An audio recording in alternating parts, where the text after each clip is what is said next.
एकविरा देवी येथे गुढीपाडव्यानिमित्त ध्वजपूजन गुढी उभारणी कार्यक्रम संपन्न। याबाबत वृत्त असे की आज दिनांक 9 एप्रिल 2024 रोजी खानदेशातील आई एकविरा देवी मंदिरात दरवर्षी सालाबादाप्रमाणे गुढीपाडव्यानिमित्त या ठिकाणी ध्वजपूजन व गुढी उभारणी कार्यक्रम राबविण्यात येत असतो। सकाळी 9 वाजता सदर हा कार्यक्रम घेण्यात आला।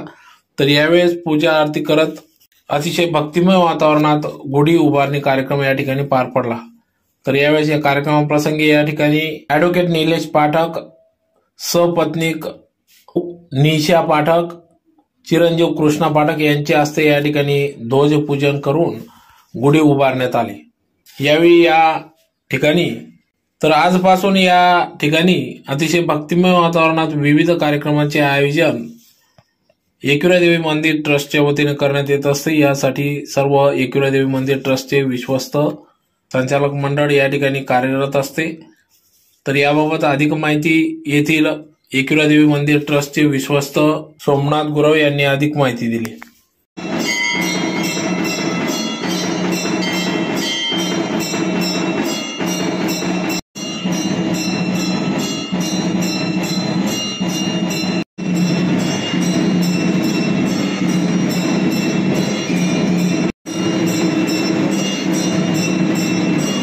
श्री एकविरा देवी रेणुका माता मंदिर ट्रस्ट धुळे च्या वतीने आज सालाबाद प्रमाणे दरवर्षाप्रमाणे आई भगवतीची पूजन करून आई भगवतीची कळस पूजा व ध्वजारोहण आणि गुढी उभारून आज गुढीपाडव्यापासून सुरुवात करण्यात आली।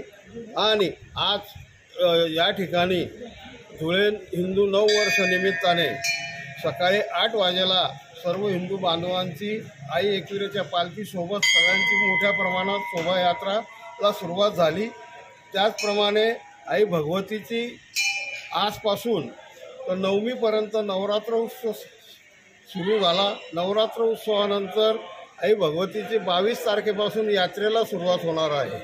तर यात्रा 22 तारखेला मान मानता कुळधर्म कुळाचार, नंतर 23 तारखेला पौर्णिमा चैत्र शुद्ध पौर्णिमा निमित्ताने आई भगवतीची पालखी शोभायात्रा जी निघते ती रथ उत्सवाने आता सुरुवात होणार आहे।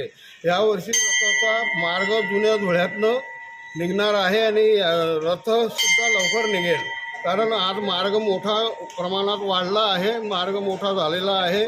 तर जुन्या धुळ्यातल्या कुठल्याही प्रकारच्या मिरवणुका जात नव्हत्या, पण आई भगवतीचा रथ जाणार आहे। आमचं 23 तारखेला सकाळी या ठिकाणीहून निघेल आणि मोठ्या प्रमाणात तो रथयात्रा उत्सव होणार आहे। या रथयात्रेमध्ये आई भगवतीच्या रथयात्रेमध्ये सगळ्यांनी सहभाग घ्यावा, सगळ्यांनी यावा आणि आपल्या ज्या बाजूने रथ यात्रा जाणार आहे त्या आपल्या दाराशी सडा रांगोळा घालून आई भगवतीचं स्वागत करावा आणि आशीर्वाद घ्यावा। आणि त्याप्रमाणे पुढे मग परत 15 दिवस यात्रा चालेल आणि सगळ्यांनी यात्रेचा आनंद घ्यावा। आणि आई भगवतीच्या दरबारात विकासाचे कामे मोठ्या प्रमाणात चालू आहेत, काही कामे पूर्णत्वास येत आहेत, काही कामे चालू आहेत। त्याकरताही भाविकांना आव्हान आहे की काही ना काही प्रमाणात आपलं फुलणी फुलची पाकळी मदत करावी। धन्यवाद।